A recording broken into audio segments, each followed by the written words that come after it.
You love bubble tea, right? But what if that delicious, chewy drink is hiding some serious secrets? Those chewy pearls aren't just simple tapioca, they're often complex, industrially formulated geles packed with modified starches, thickeners, and preservatives. And the deep color, often from caramel coloring, which can have its own byproducts. The sweetness in a single large bubble tea can easily exceed 60 grams of added sugar and over 500 calories, basically a dessert in a cup.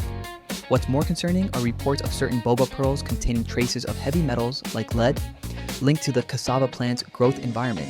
Plus, the industry has seen past scandals involving unauthorized chemical additives designed to create that perfect Q texture. So, next time you sip, think about what you're truly consuming. Were you surprised by any of this? Let me know in the comments, and don't forget to like this video and subscribe for more shocking food facts.